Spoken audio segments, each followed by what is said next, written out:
शुरुआत 10 बजे की 10 ब्रेकिंग के साथ। पहली ब्रेकिंग आज से संसद के शीतकालीन सत्र की शुरुआत हो रही है। 19 दिनों के सत्र में एसआईआर पर सबसे ज्यादा हंगामे के आसार है, जो कल बुलाए गए सर्वदलीय बैठक में भी दिखाई दिया। वहीं दिल्ली धमाका, प्रदूषण की गूंज भी सुनाई दे सकती है। सत्र शुरू होने से पहले प्रधानमंत्री मोदी कुछ ही देर में मीडिया को ब्रीफ करते नजर आएंगे।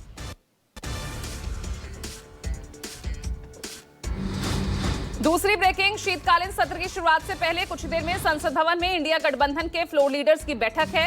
गठबंधन दल के नेता इस बैठक में सत्र को लेकर मंथन करेंगे। सदन में मुद्दों को उठाने से लेकर सरकार को घेरने की रणनीति तैयार की जाएगी। इस बैठक में राज्यसभा नेता प्रतिपक्ष मल्लिकार्जुन खड़गे के कक्ष में ये बैठक आयोजित की गई है।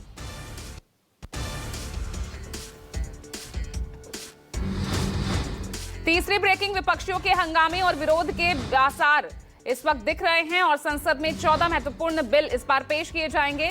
इनमें कई आर्थिक सुधारों से जुड़े बिल हैं। इनमें सबसे अहम है एटॉमिक एनर्जी बिल, जिसके तहत पहली बार निजी कंपनीज को न्यूक्लियर पावर प्लांट लगाने की अनुमति देने का प्रस्ताव है। साथ ही मणिपुर में लागू ऑर्डिनेंस को बदलने वाला भी बिल शामिल है।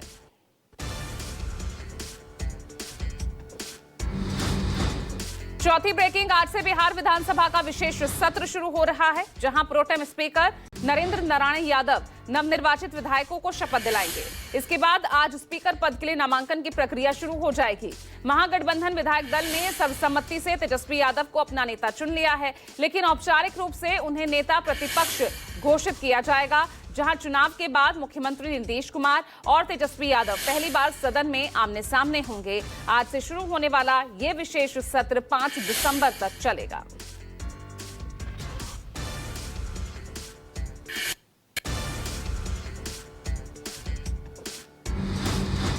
पांचवी ब्रेकिंग, बिहार विधानसभा चुनाव में एनडीए के हाथों महागठबंधन की करारी शिकस्त के बाद अब कांग्रेस ने नई रणनीति अपनाई है।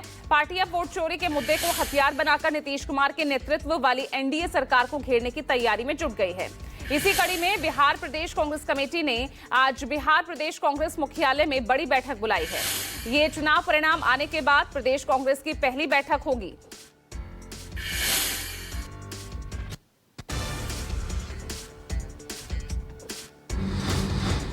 छठी ब्रेकिंग, दिल्ली एनसीआर में बढ़ते प्रदूषण के मामले पर आज सुप्रीम कोर्ट में अहम सुनवाई है। चीफ जस्टिस सूर्यकांत ने दिल्ली एनसीआर में बढ़ते प्रदूषण पर नाराजगी जाहिर की।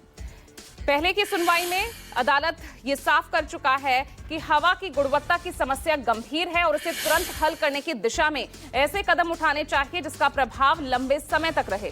सुप्रीम कोर्ट की आज की सुनवाई में ये देखा जाएगा कि तत्काल और दीर्घकालिक उपाय क्या किए जा सकते हैं।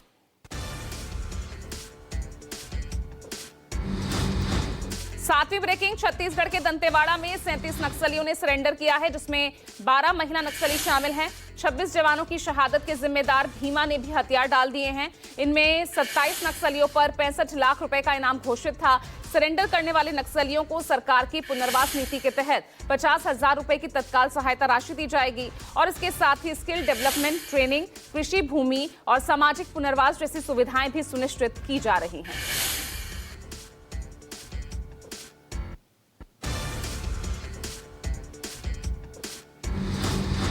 आठवीं ब्रेकिंग, छपरा से जहां सुबह सुबह पुलिस और कुख्यात अपराधी शिकारी राय के बीच मुठभेड़ हुई।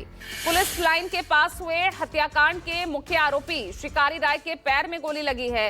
पुलिस ने उसे मौके से ही पकड़ लिया और एम्बुलेंस से सदर अस्पताल पहुंचाया, जहां पुलिस की निगरानी में उसका इलाज चल रहा है।